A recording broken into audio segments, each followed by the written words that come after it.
As notícias da chegada de um novo cavaleiro à corte do rei Arthur se espalharam por toda Camelot.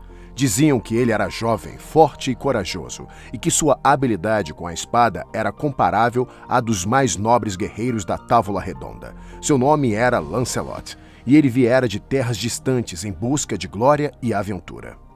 Arthur, sempre ávido por receber novos campeões em sua corte, convidou Lancelot para participar de um torneio que se realizaria em breve.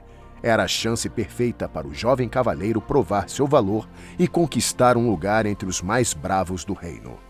Lancelot aceitou o desafio com entusiasmo. No dia do torneio, ele se apresentou com uma armadura reluzente e um elmo emplumado, montado em um corcel. Em seus olhos brilhavam a chama da juventude e da ambição.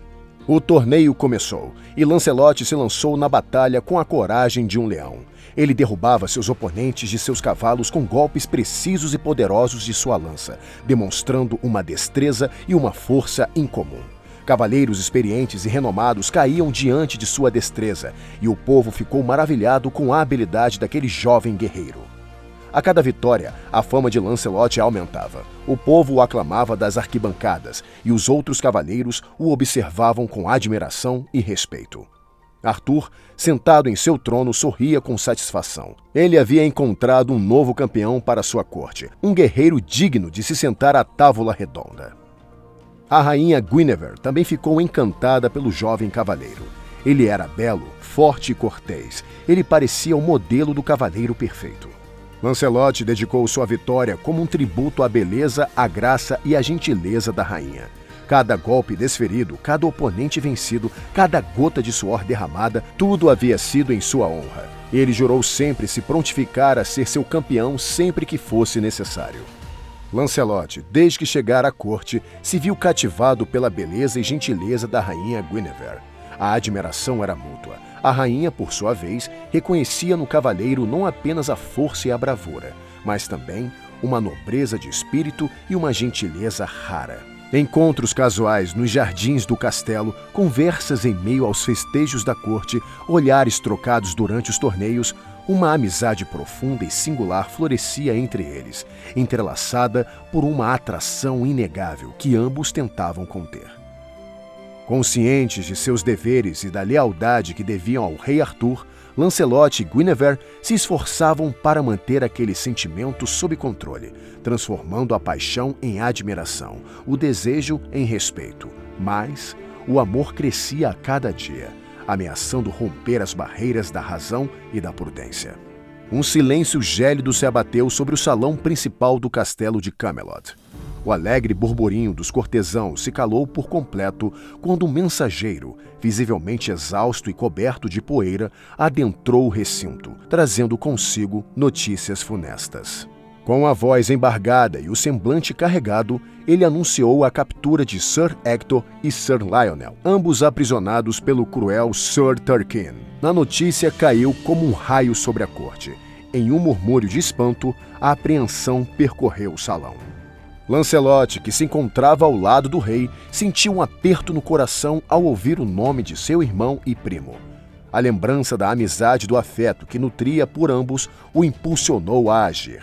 Sem hesitar, ele se aproximou do rei Arthur e, com um olhar determinado, pediu permissão para partir em socorro dos cavaleiros cativos.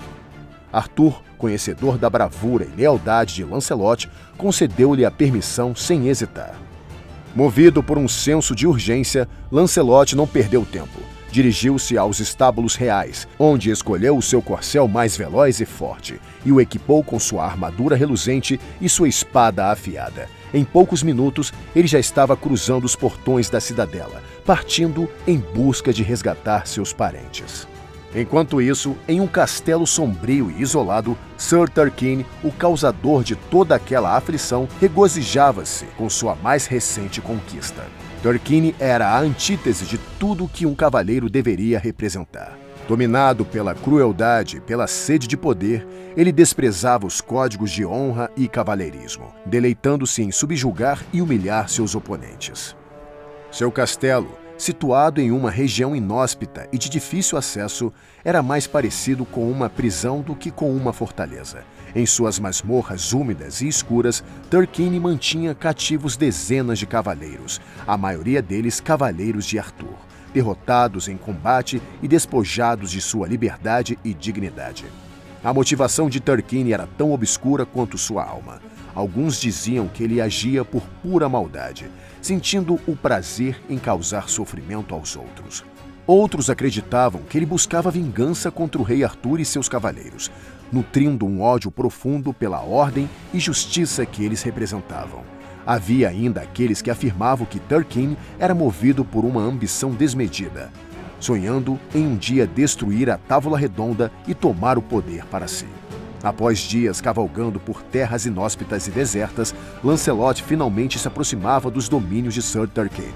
O caminho, cada vez mais sombrio e sinistro, o conduzia para entre as florestas densas e vales escarpados, onde o silêncio era quebrado apenas pelo grasnar de corvos e o uivo do vento.